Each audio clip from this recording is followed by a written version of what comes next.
निर्गमन अध्याय 40। मिलाप वाले तंबू स्थापित करने के निर्देश। फिर यहोवा ने मूसा से कहा, पहले महीने के पहले दिन को तू मिलाप वाले तंबू के निवास को खड़ा कर देना और उसमें साक्षी पत्र के संदूक को रख कर बीच वाले पर्दे की ओट में कर देना और मेज को भीतर ले जाकर जो कुछ उस पर सजाना है उसे सजा देना। तब दीवट को भीतर ले जाकर उसके दीपकों को जला देना और साक्षी पत्र के संदूक के सामने सोने की वेदी को जो धूप के लिए है उसे रखना और निवास के द्वार के पर्दे को लगा देना और मिलाप वाले तंबू के निवास के द्वार के सामने होम वेदी को रखना और मिलाप वाले तंबू और वेदी के बीच हौदी को रख कर उसमें जल भरना और चारों ओर के आंगन की कनात को खड़ा करना और उस आंगन के द्वार पर पर्दे को लटका देना और अभिषेक का तेल लेकर निवास का और जो कुछ उसमें होगा सब कुछ का अभिषेक करना और सारे सामान समेत उसको पवित्र करना, तब वह पवित्र ठहरेगा। सब सामान समेत होमवेदी का अभिषेक करके उसको पवित्र करना, तब वह परम पवित्र ठहरेगी। पाए समेत हौदी का भी अभिषेक करके उसे पवित्र करना।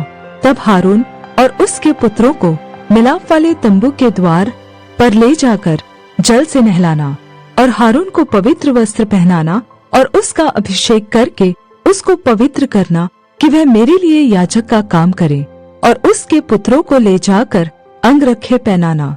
और जैसे तू उनके पिता का अभिषेक करे वैसे ही उनका भी अभिषेक करना कि वे मेरे लिए याजक का काम करें, और उनका अभिषेक उनकी पीढ़ी पीढ़ी के लिए उनके सदा के याजक पद का चिन्ह ठहरेगा।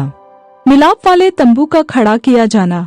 और मूसा ने जो जो आज्ञा यहोवा ने उसको दी थी उसी के अनुसार किया, और दूसरे वर्ष के पहले महीने के पहले दिन को निवास खड़ा किया गया।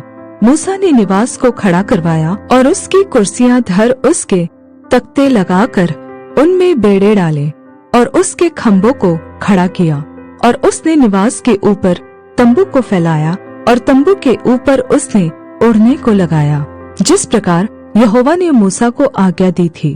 और उसने साक्षी पत्र को लेकर संदूक में रखा और संदूक में डंडों को लगा के उसके ऊपर प्रायश्चित के ढकने को रख दिया, और उसने संदूक को निवास में पहुंचवाया और बीच वाले पर्दे को लटकवा के साक्षी पत्र के संदूक को उसके अंदर किया, जिस प्रकार यहोवा ने मूसा को आज्ञा दी थी।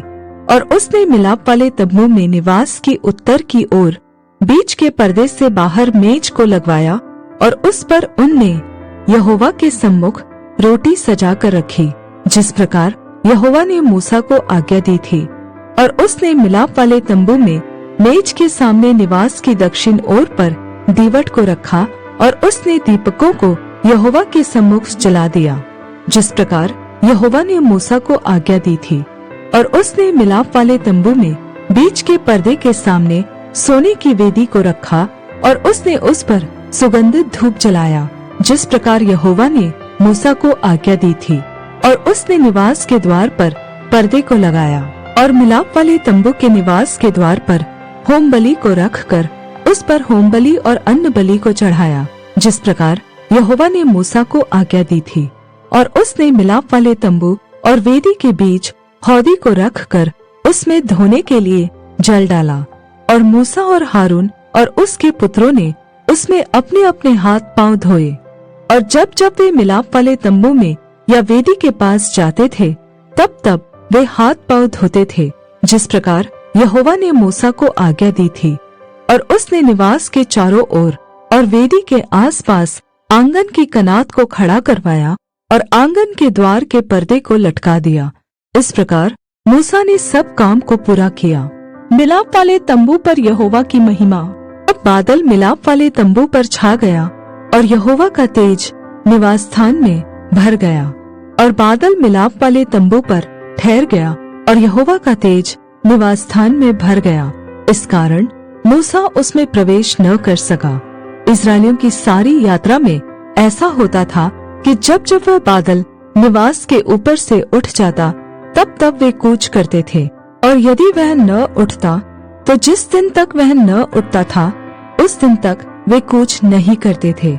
इस्राएल के घराने की सारी यात्रा में दिन को तो यहोवा का बादल निवास पर और रात को उसी बादल में आग उन सभी को दिखाई दिया करती थी।